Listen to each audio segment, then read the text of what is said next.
নমস্কার বন্ধুরা, আজ আমরা কথা বলবো আমাদের ভারতীয় জনপ্রিয় অ্যাক্টর অঙ্কুশ হাজরাকে নিয়ে।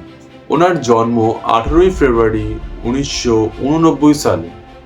2010 সালে কেল্লা ফাঁসি চলচ্চিত্রের মাধ্যমে টলিউডে আত্মপ্রকাশ করেন তিনি এবং খিলাড়ি, আমি শুধু চেয়েছি তোমায়, ভিলেন এবং বিবাহ অভিযান তার উল্লেখযোগ্য চলচ্চিত্র। অভিনেতা ও প্রযোজক হিসেবে তিনি পরিচিত। ওনার কিছু মূল্যবান চলচ্চিত্র: 1. জুলফিকার 2016 সালে, ভিলেন 2018 সালে, বিবাহ অভিযান 2019 সালে এবং ম্যাজিক 2021 সালে, এফআইআর 2021 এবং মির্জা 2024।